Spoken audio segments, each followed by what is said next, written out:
You must not misuse the name of the Lord your God. The Lord will not let you go unpunished if you misuse his name. Remember to observe the Sabbath day by keeping it holy. You have 6 days each week for your ordinary work, but the seventh day is a Sabbath day of rest, dedicated to the Lord your God. On that day, no one in your household may do any work.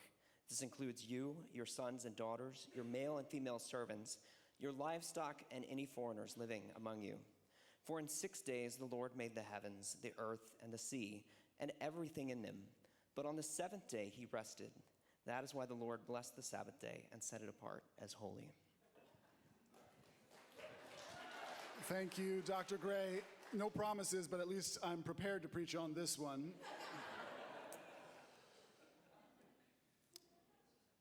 We had our car windows down at a stoplight the other night, and my kids overheard an explicit lyric from the car next to us.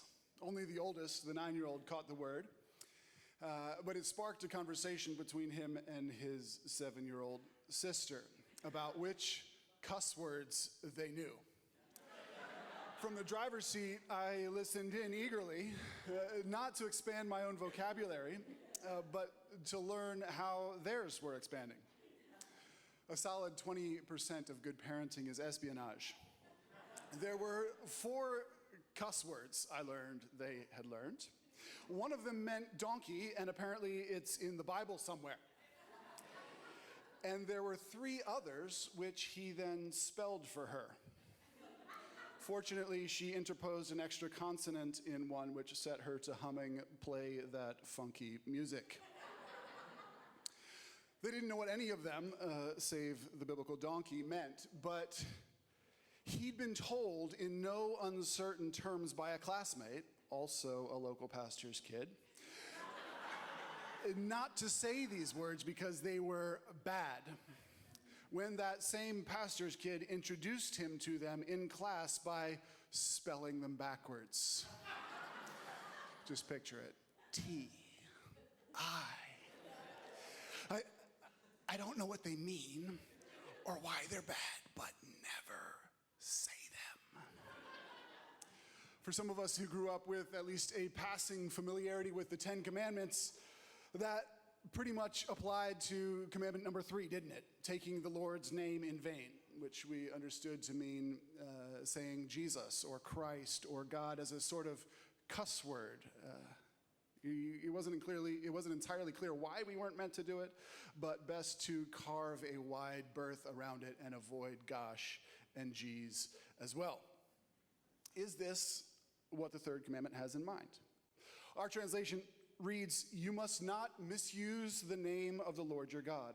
The Lord will not let you go unpunished if you misuse his name." Literally, the phrase in the Hebrew is you must not lift up the Lord's name to nothingness, to worthlessness. God is holy. His name is holy. Don't treat it like it's worthless. Out of extra caution and respect, many religious Jews today will avoid saying the personal name of God when they come across it in our Bibles. Our Bibles usually transliterate it D-R. I'm just kidding.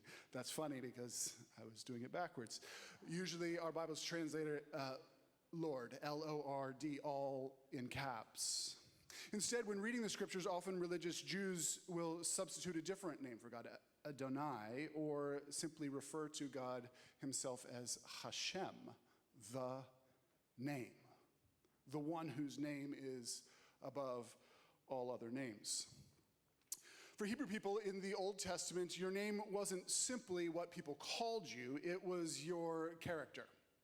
And we see this all throughout, consistently throughout the Old Testament. So when Solomon builds the temple in 1 Kings 8, he is dedicating, he says, here's the house I built for your name.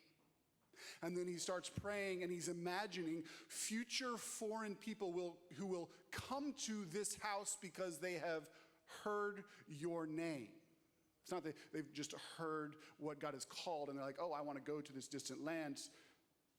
that doesn't make sense. It's because they've heard about his character. And we've still got vestiges of this today. If I were to say to you, oh yeah, Kimberly Williams, she's got a big name in the industry, we all understand that to mean that she has a strong reputation in that field. The original context of this commandment probably had at least two things in immediate view: broken oaths and blasphemy. So in the ancient world, both in civic life and religious life, not that you could really tease those apart, but if you were to, transactions in both spheres often involved oath-taking. Hey man, I promise, I swear I will give you back this loan of wheat seeds before harvest or before planting time next year. And then to make sure the other person knew you were serious about this, you would invoke God's name. The idea was that you swear by an authority greater than your own, an authority that is unimpeachable. The problem, of course, is that when those promises aren't kept, God's name, God's character gets cheapened. It's like defaulting on a line of credit you've taken out in someone else's name. The second immediate view is blasphemy. There's a little vignette in Leviticus chapter 24 where two men are fighting, and in the heat of the fight, one of them curses the name of the Lord. It might have been an ethnically motivated slur. It's not quite clear. The passage doesn't give us a lot of context. But what is clear is that the consequences are swift and severe. This is an enormous breach. Unless you're being sworn into office today, we don't typically have regular occasion to make oaths invoking God's name or to curse God's name. So is this commandment just like a dated artifact that has no relevance? I think it probably should make us think twice about the ways we use God's name. But it's much deeper than that. See, behind and beneath both of these immediate contexts is the issue of God's character, God's honor, God's reputation. More specifically, how God's reputation is impacted through our representation. In order to understand why this is an even issue, we have to go way back to the beginning. Historians have noted that for the first couple hundreds years of the church, the most urgent question was a question about what does it mean for Jesus to be both God and man? And then in the Reformation of the 16th century and the subsequent 2 centuries, the most urgent questions that the church grappled with were, what does it mean to be saved? How are we saved? And my impression is that the most pressing questions of our day, of this generation and the coming generation, are about what does it mean to be human? These questions are pressed on us by AI, by transhumanism, by questions of euthanasia. What does it mean to be human? First is Christological, the first question. The second question of the Reformation, soteriological, about salvation. And the question of our day is anthropological. What does it mean to be human? Thought leaders from different sectors have different responses to this question. Given our climate crises, some people are saying that humans are actually just a scourge on the environment, and that the best hope for the planet rests on our extinction as a species. One Maryland-based tech CEO said recently that humans are a biohazard, and the best future for humanity should be entirely contactless. There's some truth, of course, behind both of these perspectives and others, but the Bible's vision of what it means to be human, I'm convinced, is both more realistic and much more dignifying. In the creation story of Genesis 1 and 2, particularly verse 27 of chapter 1, God decides that he is going to create women and men in his image, is the phrase it uses. I've unpacked this at length before. If you want to chase it down, you can go to the podcasts from last October. But the Bible's assertion, in short, is that humans, women and men, wealthy and poor, unknown, famous, agnostic, believer, atheist, we're all purpose-built to represent God, to show into the world something of his good character and of his conduct. It's essentially ambassadorial language. Of course, in order to show God's character entails caring well for the rest of creation and caring really well for one another. And in order to do that well, in order to do the representing of God well, to do it with integrity, it means having a relationship with the one we represent. Of course, it wouldn't make sense for an ambassador to be acting as an ambassador if they didn't even know or have a relationship with the one they were representing. And so the Old Testament goes on to tell a story of how God, after sin enters the world and after humanity en masse rebels against God, how God pursues a special relationship with one man and one woman, Abraham and Sarah, and then with their offspring, the nation of Israel, the Hebrew people. And that people group had a very focused calling. If all of humanity were generically purpose-built to reflect something of God's goodness, then God's people, the one who were called by his name, were meant to represent his character knowingly, out of a relationship with him, carefully, delightedly. These were the people who were called by God's name. As Doyle so helpfully pointed out to us last week when we began this series, God gave these commandments to his people during the time of Exodus. It's a time when he was liberating his people, those Hebrew people, out of enslavement in Egypt, and he was taking them on an identity and relationship forging journey through the wilderness. And that story begins with God telling Moses in Exodus chapter 3, go to Pharaoh and demand that he let my people go free so they may worship me. And when Pharaoh asks, who are you talking about? What God is saying this? You tell him, you answer him with God's name, Yahweh, the name that our Bible translates Lord in all caps. And you'll know the story. Some of you, God liberates the people from Egypt, and then he miraculously protects those people from powerful tyrants like Pharaoh and his army pursuing them. And he lovingly provides for his people in the wilderness food and water. And the surrounding nations are watching what's going on, and they're hearing the rumors, and they begin to hear the reputation of this God of the Hebrews, this God who has caused his name to be associated with these people. See, unlike other ancient deities, the God of the Hebrews didn't seem to be limited by geographical borders. He could cross boundaries. Unlike other ancient deities, he didn't limit his image bearing just to a king or another elite like the priests. And the laws that he gave his people in order to shape their culture were more collectively humanizing than anything the ancient world had seen. These laws had protections for women. These laws had provisions for immigrants. These laws legislated debt forgiveness and the like. The people of God were meant in a focused way to reflect the character of God, and his reputation was linked to their representation of him. Some of you will already have noticed that this creates a big problem for God.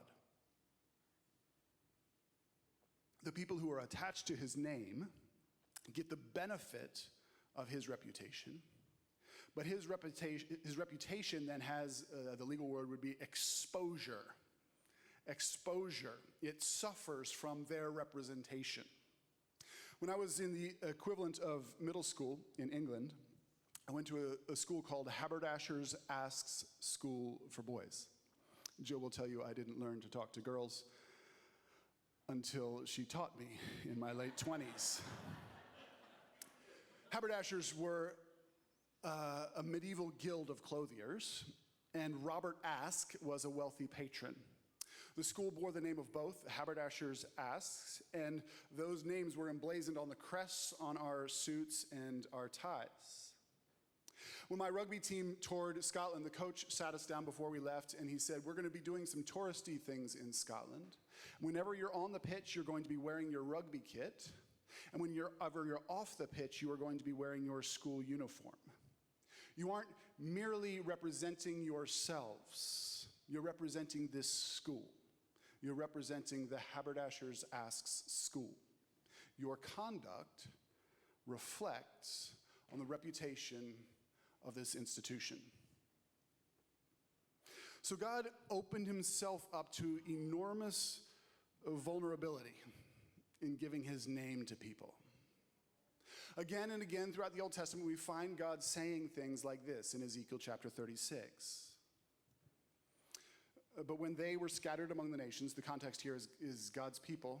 In the verses before this say they have polluted the land through murder and idolatry. So they've rebelled against God. They are failing to reflect his character. They're doing the opposite of his character, and he has allowed them to be carried off into exile. And it says this, but when they were scattered among the nations, they brought shame on my holy name. For the nation said, these are the people of the Lord. His name is connected to them, but he couldn't keep them safe in his own land. Then I was concerned for my holy name, on which my people brought shame among the nations. You see the liability here. Here's the problem if you haven't seen it. God, the only one in the universe whose character is completely good, has allowed his name to be associated with his people. And because we humans are sinful, because our goodness is inconsistent even at its best, God's name, God's reputation is damaged by the association. If you were God, how would you solve that problem? We see it play out in the world around us all the time. You might think of a recent scenario with a sports apparel company, second largest in the world, based in Bavaria. They carried a line of sneakers associated with a famous musician. For a while, it was a mutually beneficial association, but when the musician made a series of damaging decisions all out in public for the world to see, the brand knew that their reputation was suffering, and so they had to distance themselves from their ambassador and figure out what to do with a massive inventory of sneakers. I've felt this personally as people I have known and respected and been connected to in various ways. Pastors have gone through their scandals, and I felt, what do I do? Do I make a statement to distance myself? The natural solution, well, there are many, but the natural solutions are things like severing the relationship, or controlling and coercing the behavior of the representative so that it more closely aligns with your reputation. This isn't what God chose to do. The gospel tells us that God's move was actually the opposite. Instead of distancing himself for the sake of his name, he pressed in. Instead of trying to protect his reputation from our record of wrongdoing, he made our record his own. It's a deliberate thanks. It's a deliberate exchange of reputations. And this is what God has done in his Son on the cross. Jesus was and remains the only human who has ever lived blamelessly, representing the true character of the Father through his conduct. He was fully God and fully human. But on the cross, he exchanged his name for ours, his reputation for ours. One of the early Christians who wrote a good bit of the New Testament, a guy named Paul, reflects on this exchange, and he writes in 2 Corinthians 5, God made him who had no sin to be sin for us, so that in him we might become the righteousness of God. So that in him we might reflect God's reputation of perfection. Peter in One of his letters says, Christ suffered once for sin, the righteous for the unrighteous, to bring us to God. This jumps out at us from the passages when we think of it this way. Remember that passage I read from Ezekiel? One of the ways that God's name suffered from the sinfulness of his people was that the surrounding people assumed that God was unable to save his people. Do you remember the taunts that get thrown at Jesus when he's on the cross for my sin and for yours? If you really were the Son of God, why don't you just save yourself? See, the Son of God was despised and rejected so that you and I could receive his perfect reputation and be called like him, children of God. So when the disciples ask Jesus how to pray, the first thing that he teaches them is a positive reiteration of the third commandment. Our Father in heaven, what does he say? Hallowed be your name. You've made us your daughters and your sons. You've replaced our sinful reputation with your righteous one. Now empower us to live lives that are congruent with your name. This painting is of the martyrdom of two men, Carpus and Papillus. Listen to how Jerry Sitzer tells the story. Consider just one example. It's typical of what occurred in early Christianity. In AD 165, two men, Carpus and Papillus, were brought before the proconsul of Pergamum, that's modern-day Turkey, charged with the crime of being Christian, that is, named with the name of Christ.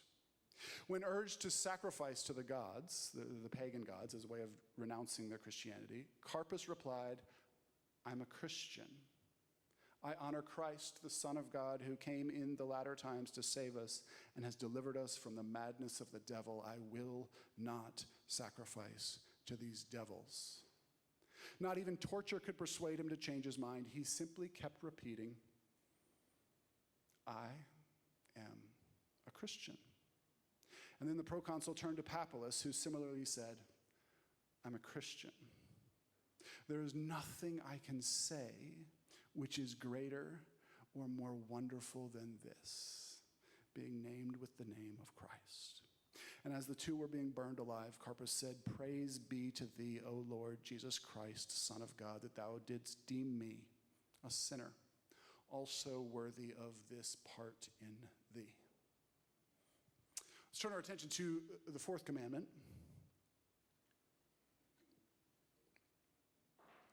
We're calling this series in the Ten Commandments, Love God, Love One Another. Again, Doyle helpfully last week pointed out that the first four commandments are mainly doxological. That is, they help us to worship God appropriately. And the last six are mainly ethical. They help us to love one another appropriately. So when Jesus summarized the entire Hebrew scriptures in Matthew 22, he says this, you must love the Lord your God with all your heart, all your soul, and all your mind. This is the first and greatest commandment. The second is equally important, love your neighbor as yourself. The entire law and commandments are based on these two. See, these things go together, loving God and loving our neighbors. You can't consistently love your neighbor well if you don't love God. That is a crazy claim, but it's the claim the Bible is making. And similarly, you are undermining your professed love for God if you aren't loving your neighbor well.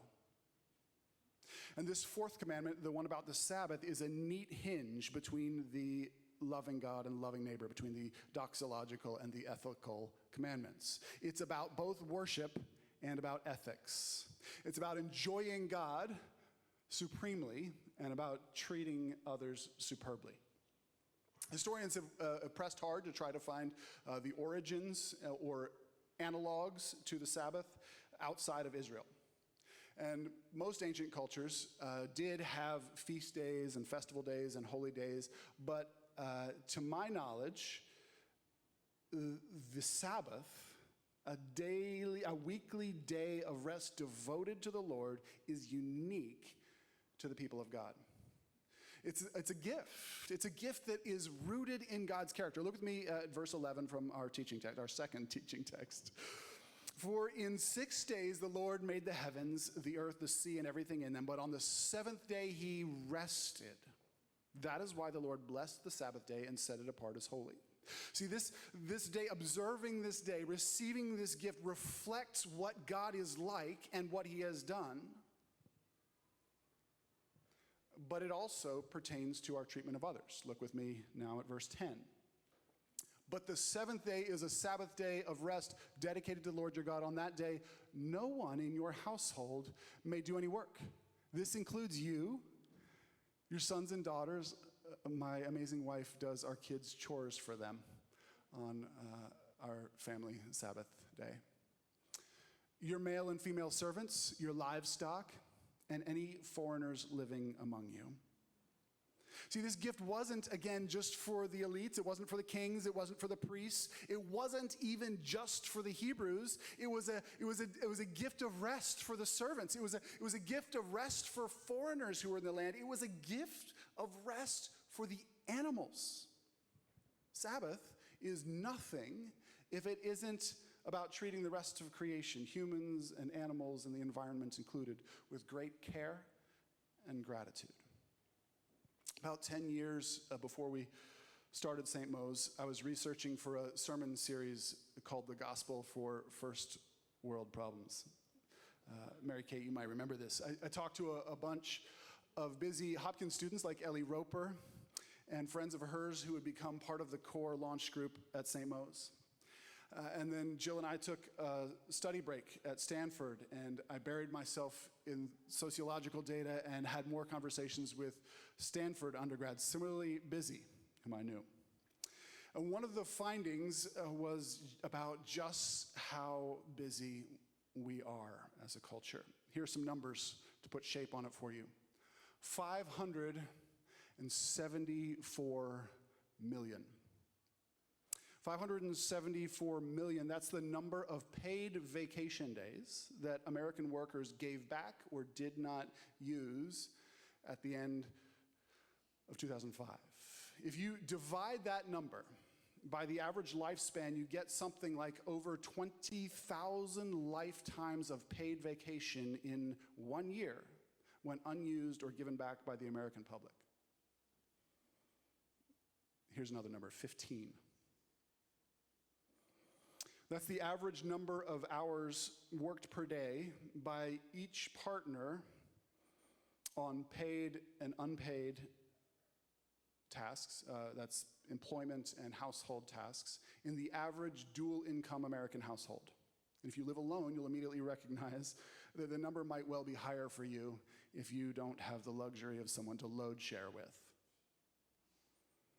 So if we assume that the average dual income household is only working a 5-day work week, that is still averaging over 75 hours of work during the week. Not all paid, but still work. In 1922, G.K. Chesterton visited the United States, and he made this observation. I don't think it's a compliment, which he publicized in his Observations of an English Gentleman. Americans make a hobby out of their work. You and I have lived through a great cataclysm. Our approach to work and rest maybe was going to change anyway, but the global pandemic catalyzed enormous changes in the way we and the entire globe thinks about work. Once travel bans lifted, we had a booming new category, digital nomads.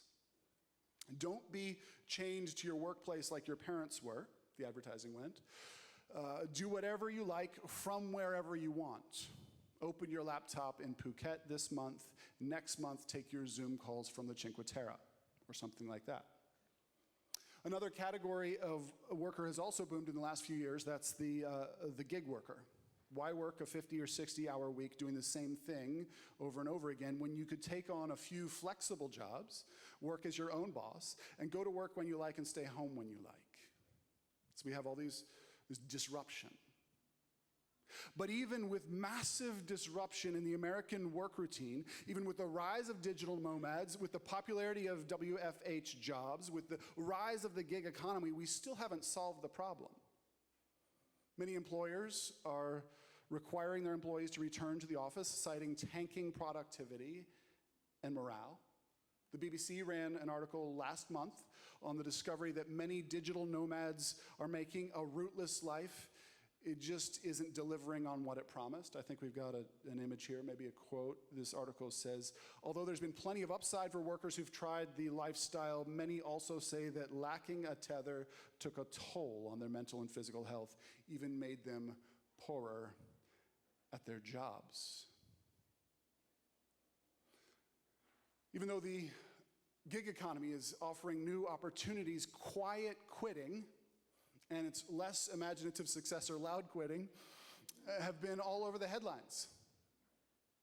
It seems like we haven't figured this out. Perhaps the problem isn't with work itself. Perhaps the problem isn't with flexibility or with vacations themselves. Perhaps, just maybe, the problem lies in self-made identities that are tied up with our productivity, that are identities that are tied up with job satisfaction, and with a fundamental confusion about the difference between Sabbath and vacation. With many employers, if you look at your pay stub, every month or every fortnight when you get your pay stub, you'll see how many paid vacation days you've accrued. Vacations, in that sense, are earned. PTO, paid time off, is part of your compensation package. At many companies, the lower the rung that you occupy in the organization, the less PTO you have. In other words, vacation or paid time off is a reflection of your worth to the company. But Sabbath is a gift from God to all of creation. It's not earned. And we can only begin appreciating the fourth commandment when we recognize it to be a gift, not something that we earn. There's a scene in that first book in the Little House on the Prairie series. It's a scene that makes me laugh, but I also hate it.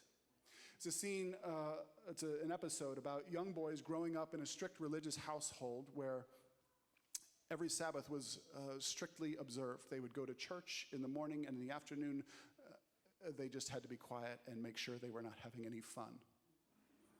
And one wintry day, while the father took his Sabbath nap, the boys crept outside to try out their newly made toboggan on the big snowy hill.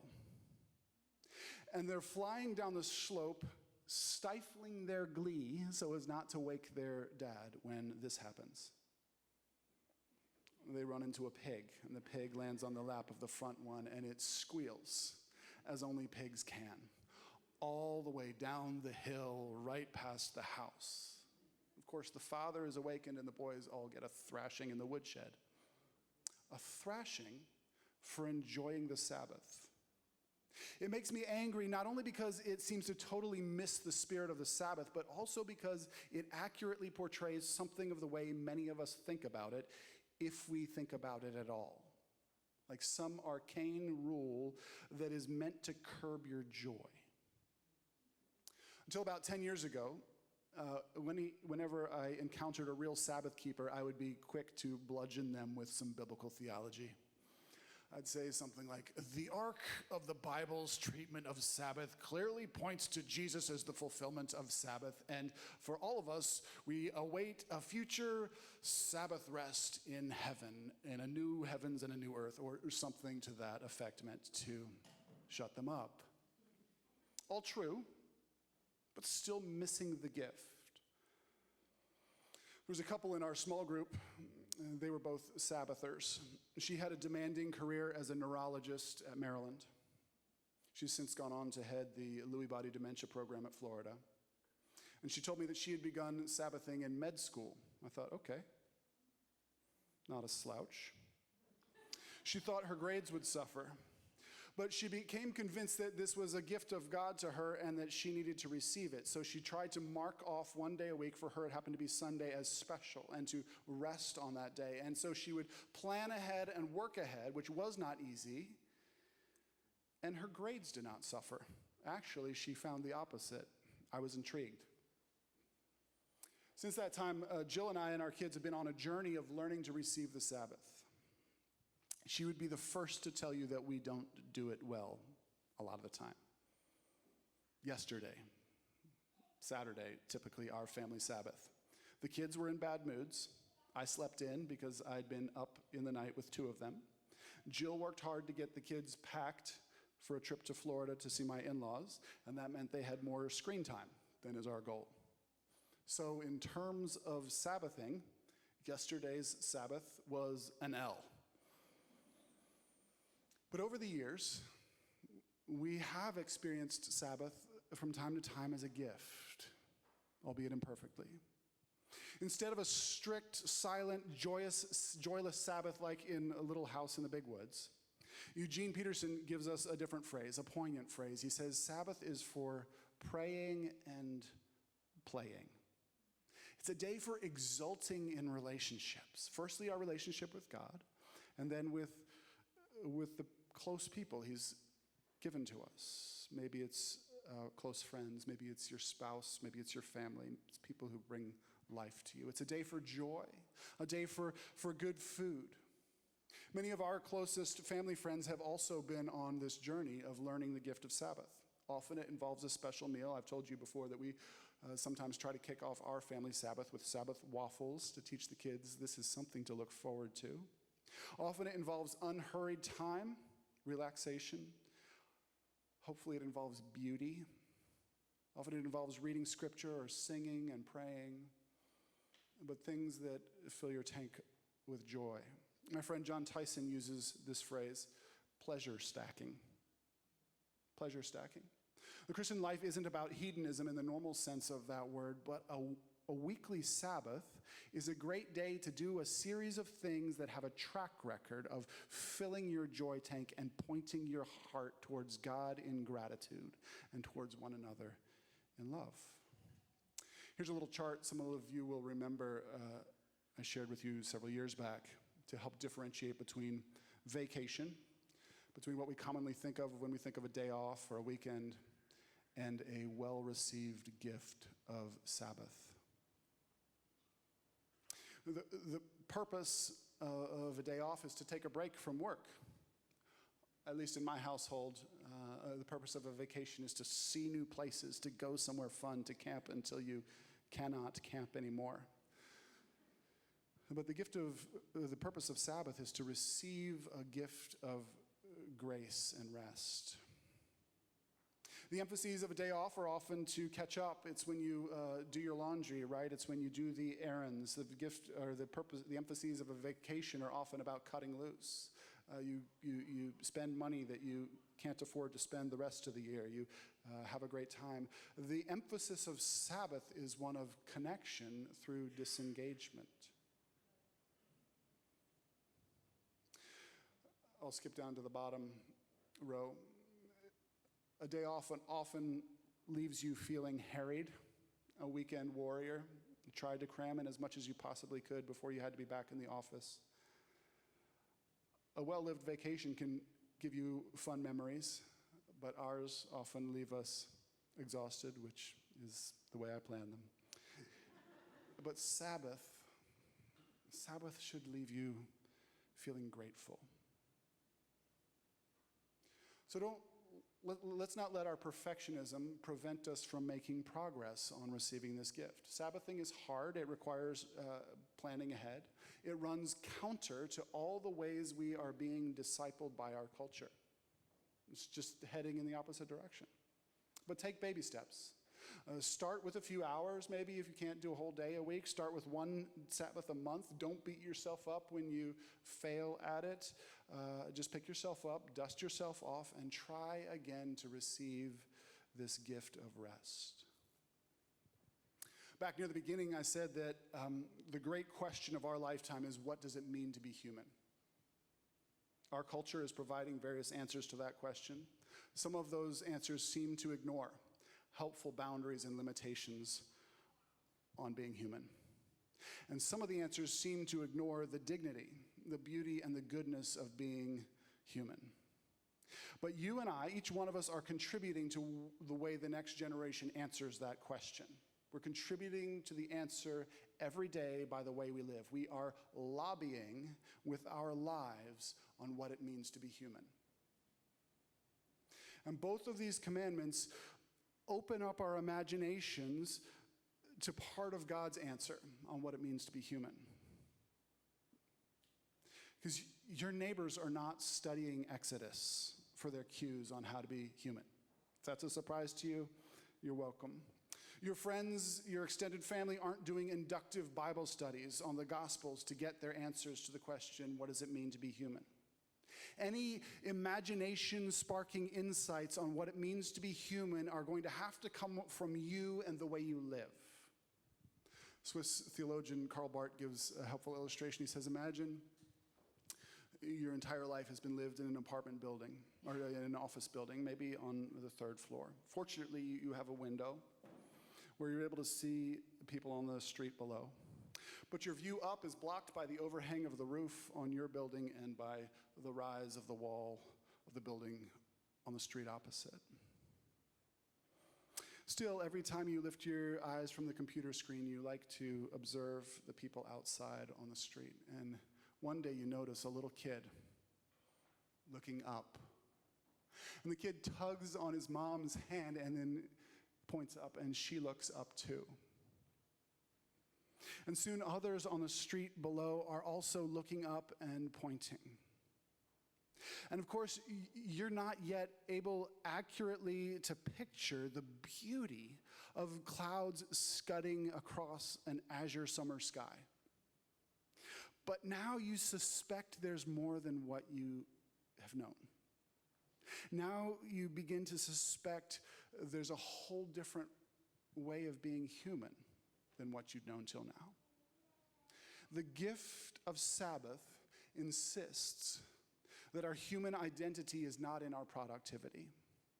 You are more than what you produce. You are more than your job title. You are more than your performance. Your identity is bound up with your relationship with God. He is a loving Father who wants to give you the gift of rest. A loving Father who wants to give you the gift of his reputation. Because he is enough, we are freed from having to be enough. Because his track record is perfect and because he has given us his name, even though we are sinful, we can be fully human. Because he has completed our salvation, you and I can rest in him. Let me pray for us as the band comes back. Father, would you do in our hearts what I can't do with words? Would you push out the boundaries on our imaginations? Would you give us your vision for being human? St. Irenaeus said, the glory of God is a human being fully alive. Would you help us to be fully alive to your presence? Sharing the gift of rest for everyone in our sphere. Living lives that are congruent with your name, not building our own reputations, but resting on Christ's perfect record. We love you. Would you form us to be a community of rest? Form us to be a community of people who delight to be known by the name Christian, because there is no name higher, no name greater than the name of our Savior. So it's in his name that we pray.